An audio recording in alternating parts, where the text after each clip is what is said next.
Bueno, siendo las 6:30, vamos a comenzar la reunión de la Sociedad Colombiana de Historia de la Medicina.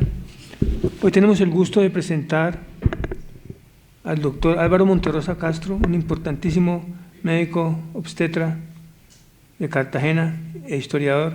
Va a presentar una charla interesante sobre la doctora Paulina Beregov. Luego el doctor Fandiño va a presentar una charla sobre la doctora Ana Galvis Hoss y el comentarista va a ser el doctor Luis Hernando Erazo. Señor presidente. Orden del día. Sociedad Colombiana de Historia de la Medicina, sesión académica 28 de agosto de 2019.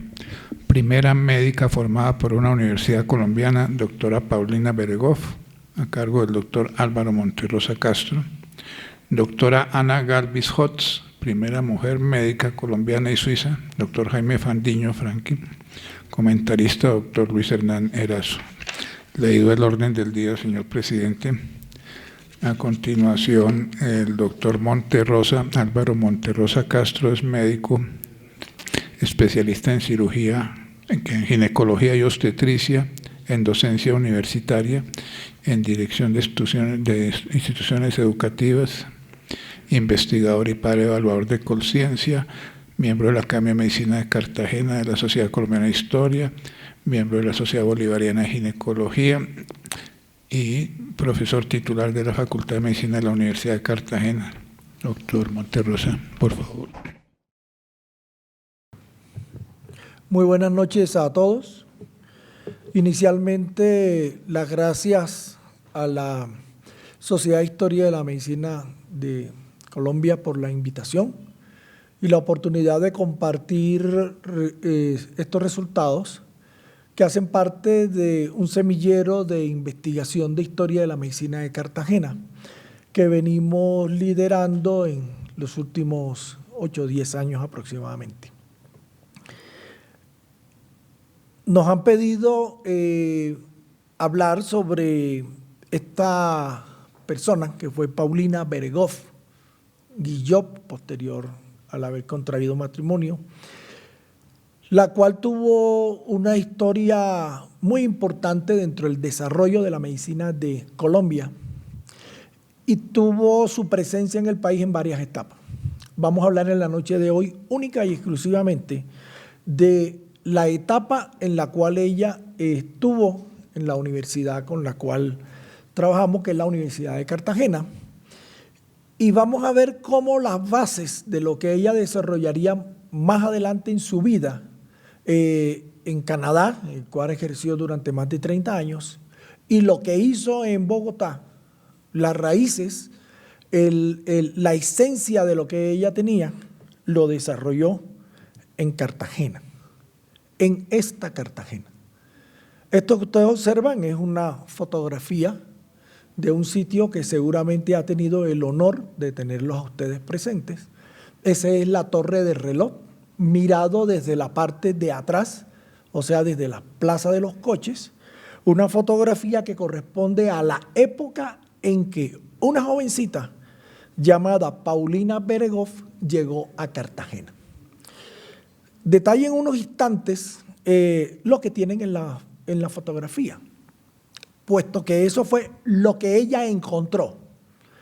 Pero yo no quiero contentarme con que ustedes miren una estampa, sino que vean unas imágenes y se imaginen momentáneamente lo que podía representar para una joven de 20 años encontrar en una ciudad, que es lo que vamos a mirar a continuación.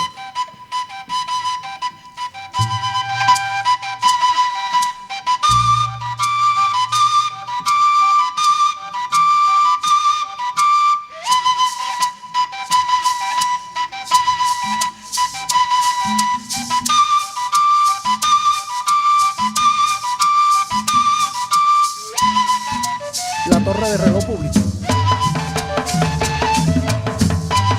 Camellón de los Mártires, que es la zona que encuentran al frente del mismo. Miren la semblanza de los autos. El auto, el burro, la gente, la vestimenta.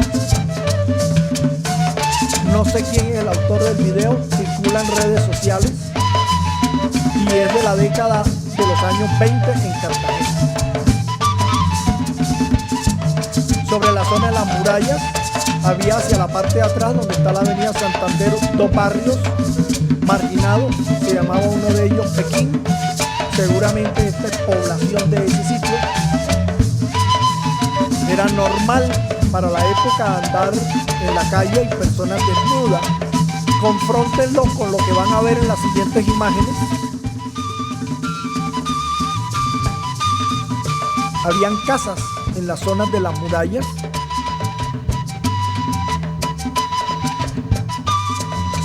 El Cabrero, con la ermita del Cabrero, el barrio de Chambacú. Una panorámica desde Cartagena, probablemente desde el Castillo San Felipe. La zona de la muralla, y miren el comportamiento de personas forasteras, como se llamaba en la época. La vestimenta de los nativos. Seguramente le tiraban monedas, muchos de ustedes todavía lo vieron, recientemente sucede igual en las zonas de la bahía. Esos forasteros serían ya un turismo incipiente. En Cartagena tenemos hoy el Transcaribe como el Transmilenio. Miren el Transcaribe de esa época, en los barrios como Manga. Este barrio es Torice, que está cercano al centro de Cartagena. La forma de la cocina, la vivencia en conjunto entre personas, animales, el perro, la gallina. Y el acoso al turista actual no es tan nuevo. Miren, ya en la década de los 20 se puede mirar y se ve la interrelación. Muestra de pronto una ciudad abriéndose hacia el mundo. Quiero mostrarles estas escenas que son muy probablemente en la zona de Boca Chica, pero quiero hacerlas para llevarlos a ustedes a Caño del Oro, que queda en la misma isla, puesto que de ella vamos a hablar, y ahí se manejaba igual. Dedíquense y miren las barcazas, las personas que las conducen, puesto que más adelante los voy a relacionar con algunos aspectos que vamos a mostrar. Esa era Cartagena. A ese sitio llegó una muchachita de 20 años de edad, que ya ahora les voy a decir el por qué llegó a Cartagena, qué fue lo que llegó a hacer y por qué esa muchachita escribió esta frase en uno de sus dos libros. Dice: Cartagena, Cartagena, bellísima Cartagena, hecha solamente por la mano de Dios, que está en un libro donde ella es crítica hacia la sociedad, sobre todo la sociedad médica colombiana. En la siguiente diapositiva les hago un resumen muy somero también de lo que vimos en las diapositivas anteriores, en el video sobre todo, que es lo que queda de lo que pasó del siglo anterior, que fue el siglo XIX. En el siglo XIX la ciudad de Cartagena perdió casi toda su población. Más de un 70% de la población cartagenera se perdió. La ciudad fue diezmada por las epidemias. Allí apareció la epidemia de cólera, epidemias febriles, epidemias de malaria, epidemias de dengue, sarampión, tuberculosis, que causaron gran muerte de la población. Pero también los sitios, recuerdan el sitio de Murillo, ahí prácticamente sucedió fusilamiento y desplazamiento, como se llama hoy, de casi el 70% de la población cartagenera. Perdió sus líderes, perdió sus gobernantes. La cantidad de personas que les tocó huir hacia Centroamérica hoy se sabe que es bastante grande. Pero cuando comienza el siglo y vemos, si nosotros sacamos un análisis de lo que tenemos, ya ahí tenemos un puerto que está activo. En las primeras imágenes no está muy claro, es la Bahía de las Ánimas, llena de goletas que vienen de toda Centroamérica, Curazao, Bonaire, con lo cual hay un comercio activo que crece y que la ciudad quiere cuidar. No se le olvide, quiere cuidar. Hay migraciones, llegan forasteros y miren una mezcla de lo urbano con lo rural. Vieron las carencias ambientales, las carencias sanitarias, las carencias sociales. Eso era Cartagena en esa década del 20. ¿Y dónde están las mujeres? Las mujeres están en casa, son madres, son esposas, son cuidadoras, tienen limitaciones para poder acceder a una educación, y va a venir una muchacha norteamericana, entre comillas, porque para allá todo el que llegamos no es gringo, a hacer qué y a buscar qué y qué fue lo que hizo, que es lo que yo les voy a enseñar en la presentación. En esa ciudad y en ese ambiente que vieron, estaba inmerso en lo que sucedía en toda Colombia. En toda Colombia en ese momento hay una gran discusión sobre si se debe hacer reforma educativa para que la mujer pueda acceder al bachillerato, puesto que la mayoría de las mujeres que podían acceder a educación, que eran la minoría, se quedaban en el nivel primario y en algunos oficios técnicos que le permitían laborar a nivel oficinal sobre todo. Ese era el ambiente cartagenero, de Colombia, y en Cartagena no era la excepción. La mujer era un ama de casa. Y en esa ciudad que ustedes vieron, ¿sería que habría alguna universidad a la cual va a llegar esa muchacha? La respuesta es sí. Ustedes todos recordarán la ley nacional del 18 de marzo de 1826 que creó las universidades, y esa ley que fue firmada por Santander habla de que todos los departamentos deben tener una universidad porque es la forma como educar a la población que tiene que manejar el nuevo país independiente. Un año después, en 1827, firma Simón Bolívar la creación de la universidad para esa región y es denominada del Magdalena e Istmo, después de unir dos colegios o un colegio y un seminario que venían haciendo alguna formación de algunos aspectos centrales. Esa universidad que sale en ese siglo XIX está sometida a todo lo que está sometida a la ciudad, a algunos adelantos, muchos retrocesos a partir de las guerras civiles, los disturbios varias veces cerradas, involucra protomédicos, involucra médicos apostólicos, involucra charlatanes, porque la charlatanería médica viene en las goletas. Hay una medicina que tienen los indígenas, hay una medicina que traen los africanos, y eso genera toda una mezcolanza en Cartagena. En el siglo XIX el hospital es otro sitio al cual ustedes han ido y les han recibido, que es el Hotel Actual Santa Teresa. Ahí era el hospital de ese siglo XIX.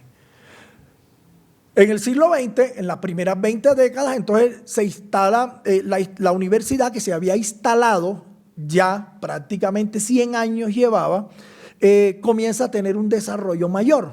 En esa universidad había comenzado una facultad que se denominó Facultad Médica del Distrito. Así comenzó con ese nombre la Facultad de Medicina.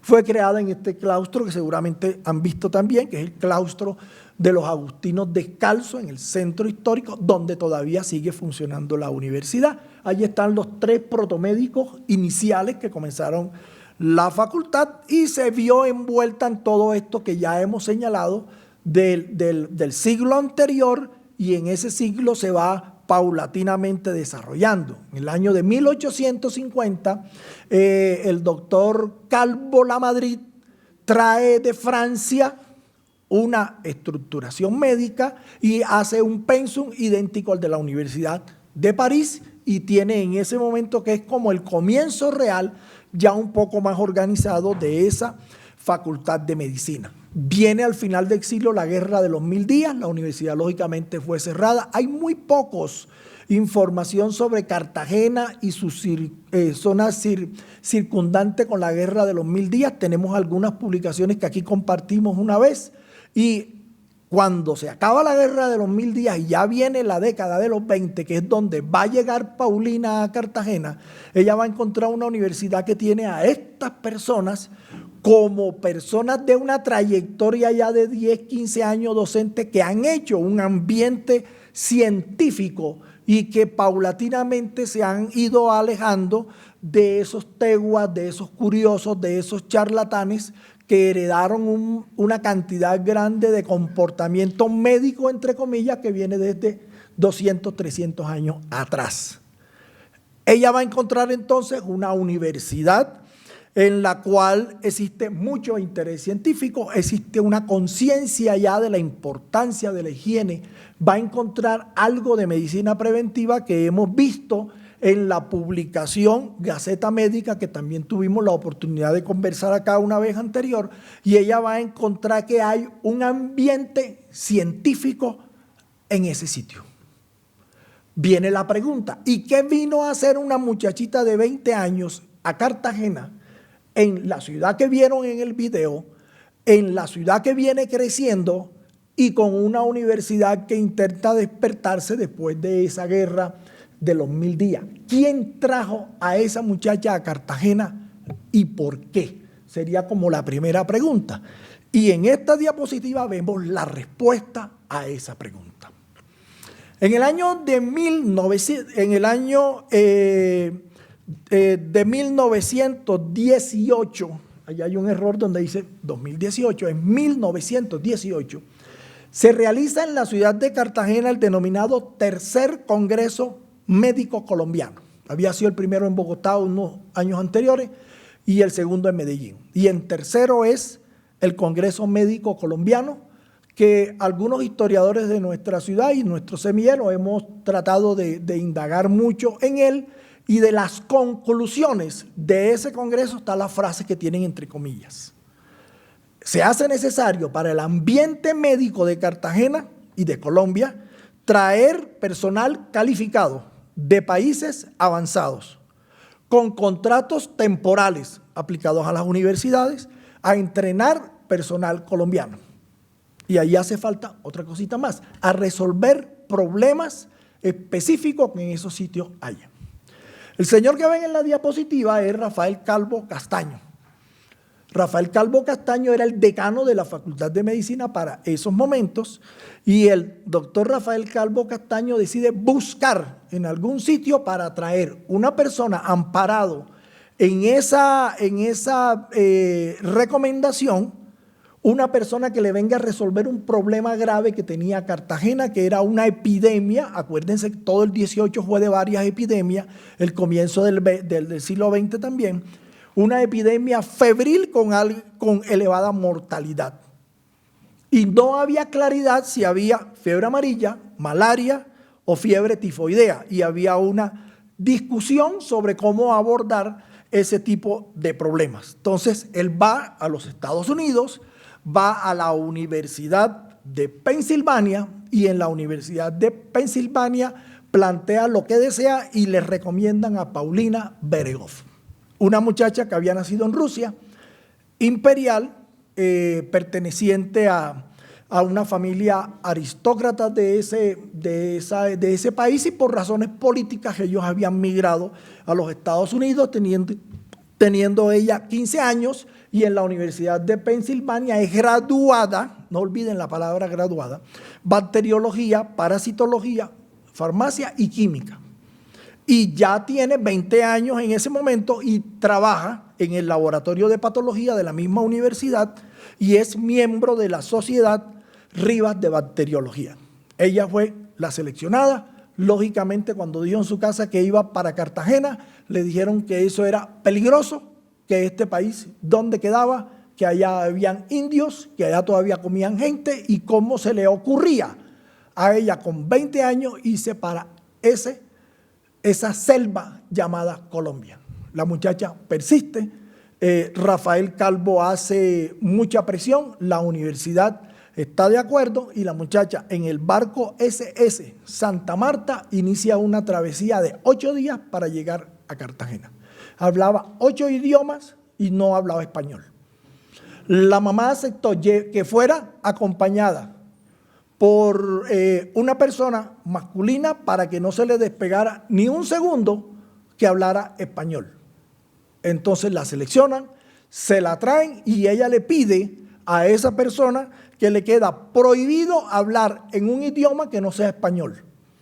Y ella aprende algunas cosas de español en la travesía de los 8 días y llega a este hospital.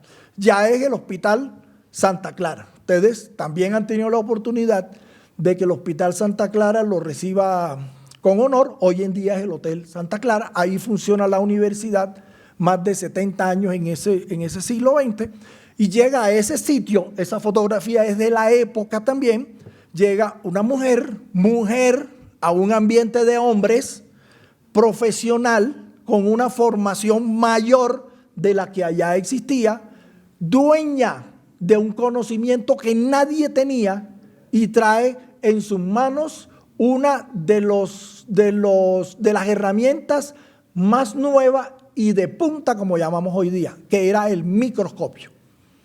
Y le permite a los médicos cartageneros ver lo que nunca habían visto, los gérmenes, y eso encaja dentro de todo lo que se está dando a nivel mundial, y ella se posiciona desde el punto de vista científico, pero desde el punto de vista social hay preocupaciones. Y esas preocupaciones están presentes en algunos documentos de prensa. Esa mujer puede ser un peligro, puesto que puede ser una mala influencia para la organización social, donde la mujer tiene que estar en la casa y no metida en cosas de hombres. Instala ella el primer laboratorio. Miren, ese sitio también lo conocen ustedes, es la Bahía de las Ánimas. Al fondo está la muralla, al fondo está la alcaldía hoy día. Lo de adelante era el mercado de Basurto, que estuvo ahí, el mercado central de Cartagena, que estuvo todo el tiempo hasta que se fue para Basurto, y ahí hoy en día está el centro de convenciones. En ese sitio, esa muchacha entonces comienza a estudiar la comunidad cartagenera, comienza a hacer estudios, comienza a hacer evaluaciones en indígenas, viaja por el río Magdalena, toma biopsias, toma cultivos, toma secreciones, hace evaluaciones de parásitos, y si bien recuerdan la imagen de los niños desnudos en la calle, etcétera, imaginen todo lo que ella debió encontrar. Cuando está en la epidemia con la cual llegó, el jefe de salud pública de Cartagena decía: en Cartagena no hay fiebre tifoidea, puesto que el sol y la belleza de Cartagena matan los microbios. Eso es textual de documentos oficiales. Entonces, esta señorita que ha llegado en ese año de 1922, con todos sus estudios, con las biopsias y con lo más que había, y ella mandaba muestras a Pensilvania, le llega al diagnóstico de que allá en Cartagena no hay fiebre amarilla, y que fiebre tifoidea sí hay, y ella demuestra los gérmenes de la fiebre tifoidea y encuentra pacientes de malaria, y algunos tenían la combinación de los dos, que es lo que se llama fiebre tifomalárica. Miren este escrito. Este es un libro de los dos libros de Paulina Beregoff. Este se llama Mi vida en Colombia, tiene dos partes. Yo les voy a hablar hoy nada más de la primera parte, lo que es Cartagena. El libro tiene una segunda parte que se llama Mi Calvario en Bogotá, del cual no vamos a tocar hoy, pero nos vamos a centrar en la parte de Cartagena. Y ahí dice: este es un libro escrito a su esposo ya fallecido en ese momento, debió ser escrito entre el 74 y 75, y dice, presten atención: mi amor, pasaron días de felicidad, días de amargura, o sea, todas las cosas no fueron color de rosa como yo se las he planteado en estos 10 minutos tal vez, pero feliz de haber sido nombrado investigadora de las patologías que existían en Cartagena, preparándome para salir de esa bella ciudad para buscar otros horizontes, puesto que ya se le cumplió el año de contrato temporal, y regresarse a los Estados Unidos, a la Facultad de Temple en Filadelfia. Me abrumaron con cariño médicos como los estudiantes, especialmente el doctor Rafael Calvo, pidiéndome que me quedara, que los estudiantes me necesitaban, tanto como la facultad, para abrirle el aula a las mujeres. Me convencieron y me quedé con gran cariño que le tenía a la universidad. Inmediatamente me matriculé en la Facultad de Medicina y seguí como profesora de bacteriología y parasitología hasta terminar mis estudios.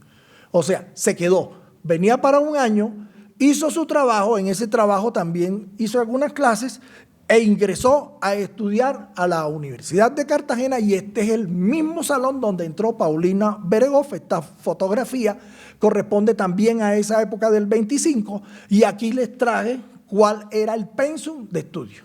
6 años de estudio, ahí panorámicamente vean las asignaturas, y ella ingresó como una estudiante excepcional, así están los documentos de ingreso a la universidad, puesto que habían condiciones que generaban beneficios para la ciudad, e hicieron algunas concesiones y tomaron esta ley de 1903, que no la conozco con detalles, pero que guarda alguna relación como algo de autonomía para esas universidades departamentales. Y a ella la ingresaron y le validaron, como llamamos hoy día, algunas asignaturas, y ella prácticamente ingresó en tercer año. Y seguía siendo profesora mientras era estudiante de las asignaturas que le subrayé, algunas como profesor titular, bacteriología y parasitología, y de las otras dos era como profesora asistente, como una monitora. Y ahí desarrolla. En ese año de 1923, ella comienza su desarrollo, pero en Colombia comienza a fundamentarse más la discusión de que si debía haber una sola universidad para Colombia central que estuviera en Bogotá y se desaparecieran todas las universidades departamentales, o que esto no fuera así. Y cuando se da esa pugna, aparece que hay una estudiante mujer en Cartagena que tiene unas condiciones excepcionales y que no ha cumplido un requisito fundamental: tener un diploma de bachiller. Y eso generó un huracán inmenso y una gran cantidad de críticas, de defensas que están en la prensa de Cartagena, y ella el 27 de agosto renuncia e informa que se va para los Estados Unidos. La facultad, tenemos el documento de renuncia, la facultad no se la acepta, la sociedad cartagenera realiza un montón de expresiones, y a final de cuentas ella termina quedándose como estudiante, docente e investigadora, y un periódico de la ciudad de ese tiempo puso esto, que después otras publicaciones criticaron mucho: es mujer que debe servir de ejemplo científico, que debe servir más de estímulo a la mujer colombiana para dedicarse al estudio de la hermosa rama de la microscopía. O sea, es un peligro. Al año siguiente, eso fue el 23, en el 24, ella es nombrada directora de investigación de lepra y tiene una asignación dentro del Lazareto de Caño del Oro. Frente a Cartagena está una isla que se llama Tierra Bomba. En Tierra Bomba hay 3 poblaciones, una de ellas es Caño del Oro, y ahí desde muchos años atrás venía el Lazareto. Ahí les puse en la diapositiva una serie de actividades que ella fue a realizar: investigaciones, hizo inoculación en animales. El éster de chaulmugra aparecía como una terapéutica importante, con adeptos, con contradictores, y ahí hizo crítica a las condiciones de vida de los que estaban enfermos en el Lazareto. Ese es un tema que no se ha tratado, porque cuando vino Pablo Murillo, todos los leprosos que estaban en el Lazareto fueron fusilados. Yo no he encontrado ninguna publicación al respecto, solo una nota de prensa muy pequeña que hace alusión a eso. Estamos muchos años después. Ella ahí realiza investigaciones y hace un pronunciamiento en la prensa. Es el Diario de la Patria, y se le formó un segundo huracán. Después que ya se había aplacado el diploma de bachiller, ahora con lo que ella dijo causó un grave problema, y eso generó una cantidad de discusiones y de rechazo al interior de la sociedad de Cartagena y de la prensa. Lo que ven en el centro, lo único que voy a mostrarle, a resaltarle, es un camino que ella hizo hacia un fondo donde colocó un horno crematorio para cremar las vestimentas de desecho, el desecho de los utensilios de los leprosos, para que no fueran vertidos directamente al mar, que era lo que se hacía, y todos los desechos iban al mar. Y ella decía, entre sus postulaciones, que se podían contaminar los peces, y esos peces facilitar la diseminación en la población. Ese fue el problema. Y en la literatura de prensa de la época encontramos columnas, les traje 5, los peces de colores, en alusión a los peces contaminados de lepra, el contagio de la lepra de acuerdo a lo que ella está proponiendo, y un periodista habla de que eso es un error científico. Ahí la ciencia siempre será controversial, pero miren los otros dos. El que tiene de tercero la desmontan de su grado de doctora o de bacterióloga y le llaman las teorías de la señorita Beregov. Y el último va mucho más allá. Le hace alusión a lo que ella ha dicho, es secundario al hecho de ser mujer. O sea, es un artículo, si lo leemos a la luz de los días de hoy, es totalmente descalificador en los comentarios por un solo hecho, el sexo, la mujer. Ven en la fotografía lo que fue la parte del hospital del Lazareto, y una ruina de hace como unos 8 años deben estar peor. Yo creo que el país está en mora de que este sitio se ha convertido en un centro histórico de la medicina, puesto que esto jugó un papel importante en lo que hemos mencionado, pero en otros aspectos que no estamos tratando. Y abajo unas monedas de los lazaretos para hacer un homenaje a todo el trabajo que nuestro presidente ha realizado. Eso fue bombardeado en 1950 con aviones de la FAC. Parecería mentira, no es una colombianada, era el protocolo de la época que aquellos lazaretos que desaparecían debían ser bombardeados para destruir los gérmenes. Llega el año 1925, año siguiente, se aplacó el huracán de la lepra y aparece un tercer huracán. La doctora Beregov pide que le anticipen su grado unos 3 meses, ya está cursando el tercer año, o sea, el último año, porque ella lo va a hacer en 3, y que los preparatorios que hacen, que no sean 6, sean 4, puesto que uno es de bacteriología y el otro es de parasitología y ella es la profesora. Eso generó otro escándalo y una gran dificultad, y aparecieron muchos problemas, que cómo así que se iba a graduar apenas en 3 años, aparecen denuncias, aparecen problemas, y otra vez, ¿dónde está el diploma de bachiller? Es como la canción de Escalona del diploma de bachiller, que valía una cantidad de cosas. Entonces, ¿dónde está el diploma para poderla graduar? Hay una serie de documentos al interior de la universidad de ese momento donde se evalúa la situación y, en resumen, la facultad aprueba que se puede graduar, puesto que ella lleva unas notas excelentes y es una estudiante excepcional. Presenta su tesis que se llama Acidosis. No la he encontrado en Colombia, en la Universidad de Pensilvania hay una copia.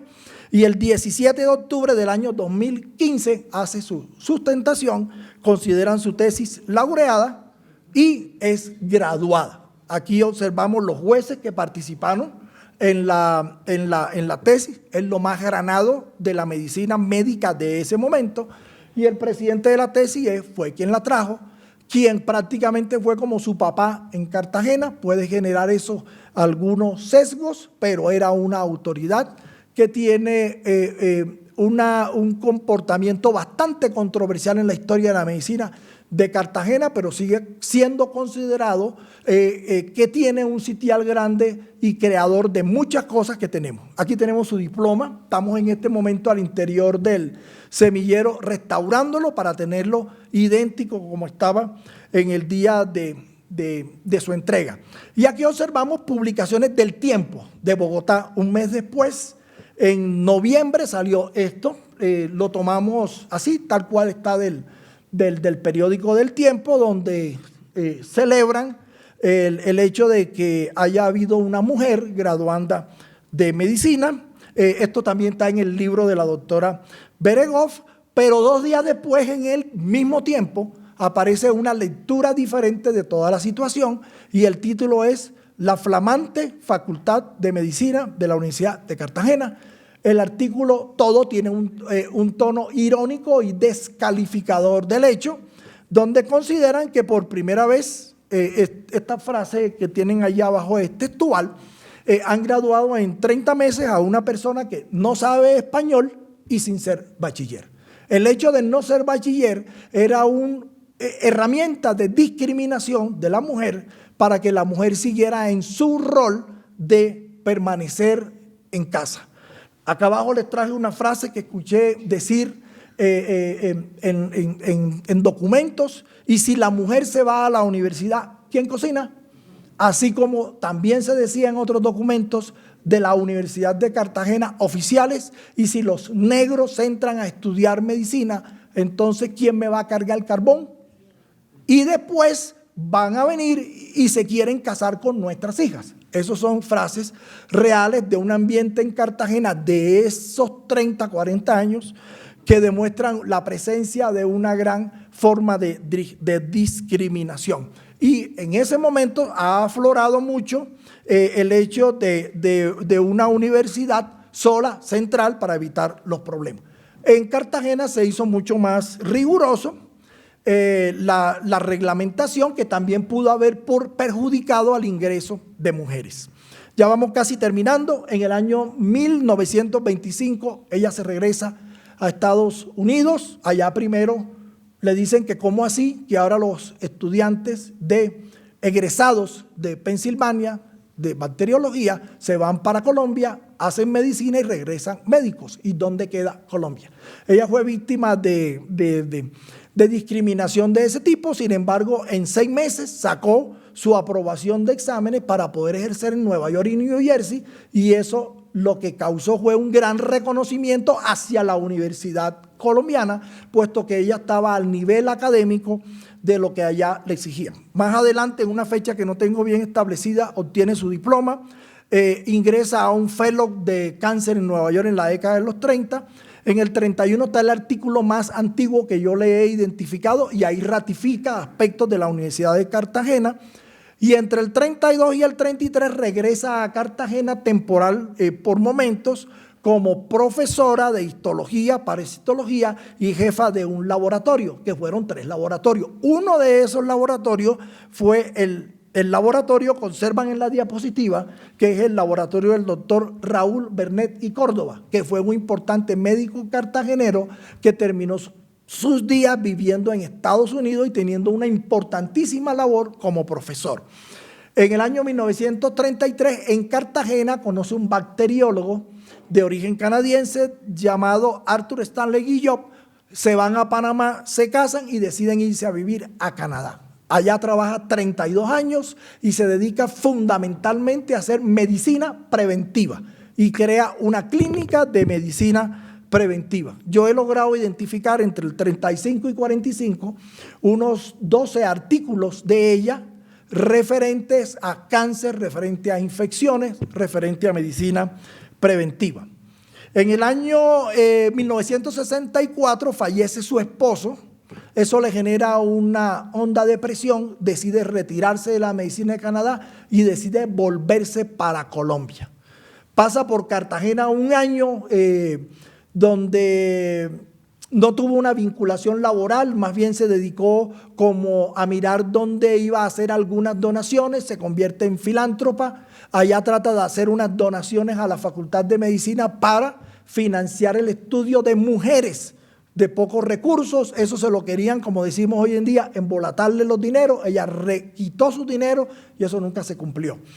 Allá en Cartagena recibió estas, entre varias certificaciones de reconocimiento, me traje las de la Academia de Medicina de Cartagena, y tiene la otra sociedad importante de la época, la Sociedad Médico-Quirúrgica de Cartagena.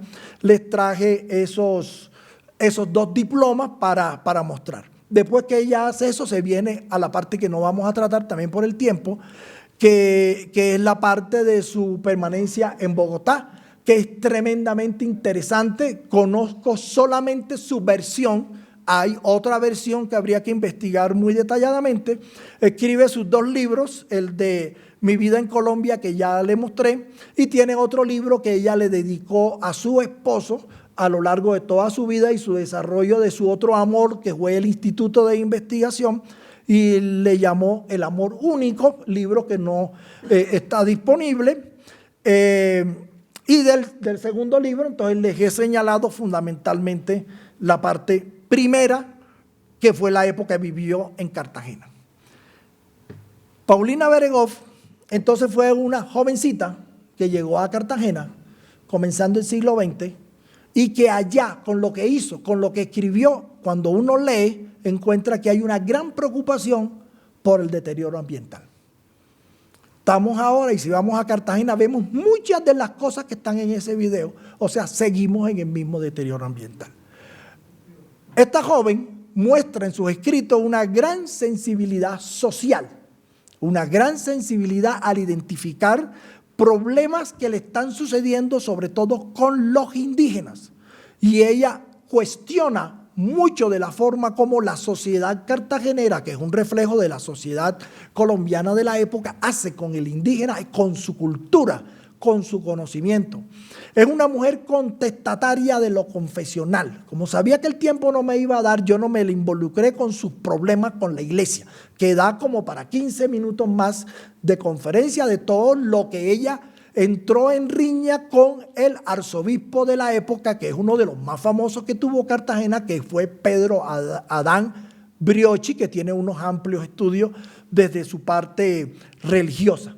Esta mujer polifacética es una mujer políglota, como ya les dije, y que participa mucho y que se involucró en la sociedad cartagenera del momento, que la cuestionó con un pensamiento científico acorde a su momento. Lógicamente hay posturas que no son conceptualmente ciertas, puesto que la ciencia se iba moviendo en ese momento, pero que jugó un papel importante. Y siempre pensó en medicina preventiva. Cuando seguimos su vida en Bogotá y cuando vemos lo que fallece y su legado que queda posterior, ahí todo es medicina preventiva. Entonces ella en Cartagena debió cultivar las raíces de lo que más adelante fue su época.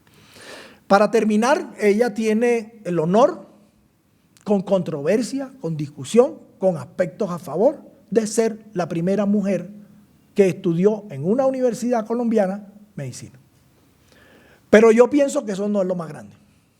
Yo pienso que lo más grande es que no fue un estudiante común y corriente, porque su promoción eran 7 estudiantes. Los otros 6 estudiantes, que todos eran varones, se graduaron 4 meses después porque ya adelantaron los 4 meses. Ninguno tiene biografía, ninguno tiene historia, ninguno tiene publicaciones, de ninguno se conoce nada.